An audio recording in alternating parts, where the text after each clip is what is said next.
नमस्कार मंडळी, तेजस व्हॉइस मध्ये आपल्या सर्वांचं स्वागत। आपल्याला माहिती आहे की महाराष्ट्र असेल, भारत देश असेल किंवा जगामध्ये विकृती ही वाढते आहे।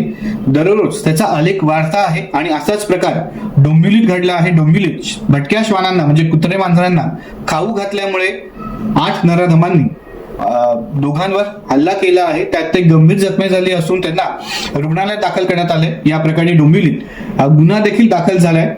डोंबिवली पूर्वेतील बालाजी गार्डनच्या इमारती 8 मध्ये राहणारा नराधम शालिक रतन भगत या नराधमाने त्याच्या अन्य 7 साथीदारांना बोलवून श्रीकांत जगन्नाथ पाटील आणि भावेश शेरकर या दोघांना जबरी मारहाण केली आणि त्यात ते गंभीर जखमी झाले आहेत। बालाजी गार्डनच्या नोटीस बोर्डवर असं लिहिलंय इमारती 8 किंवा त्या पूर्ण सोसायटीमध्ये की भटक्या श्वानांना खायला घालू नये।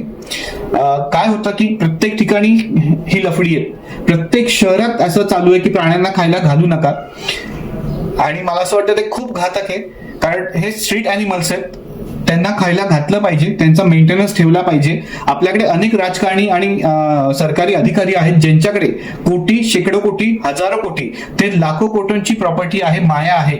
त्यांची मुलं परदेशात किंवा भारतातल्याच काही महत्वाच्या ठिकाणी जाऊन काय गुलाल उधळतात हे आपण सर्वांनीच जाणलं आणि पुण्यातलं प्रकरण हे त्याचं सर्वोत्तम परमनंटली उदाहरण आहे। अशा सगळ्या गोष्टींमध्ये ही लोक का डोकं वापरत नाही हो? महाराष्ट्रात काय देशातल्या प्रत्येक एरियामध्ये, लेनमध्ये, सेक्टरमध्ये प्राण्यांसाठी शेल्टर असावं स्ट्रीट अॅनिमलसाठी। त्यासाठी माणसांना अपॉइंट करावं, त्यांना रिस्पेक्ट द्यावा, त्यांना योग्य मानधन द्यावं।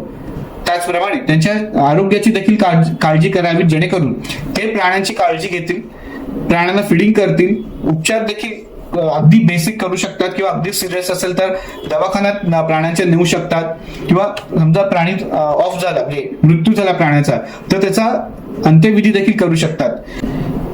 अॅनिमल्स फीडर्सला काही वेळ जात नाही म्हणून प्राण्यांना फिडिंग करतात अशातला भाग नाहीये।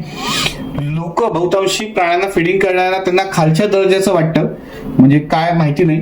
बट कसं आहे की ही गोष्ट आपण सगळ्यांनीच लक्षात ठेवली पाहिजे की आपण शिक्षण घेतलं, पुढे आलो म्हणजे डायरेक्टली आणि इनडायरेक्टली आपण सगळ्यांनीच निसर्गाची आणि प्राण्यांची हानी केली आहे, अत्याचार केलेत, अन्याय केलेत। ते डायरेक्ट स्वरूपात आहेत, इनडायरेक्ट स्वरूपात आहेत। सो यामध्ये जी लोक प्राण्यांची सेवा करतात ना, निस्वार्थी असेल किंवा मानधनावर असेल, काय वाईट आहे मानधन पण, तरी देखील त्यांना रिस्पेक्ट आणि त्यांची सिक्युरिटी ही जपली गेलीच पाहिजे।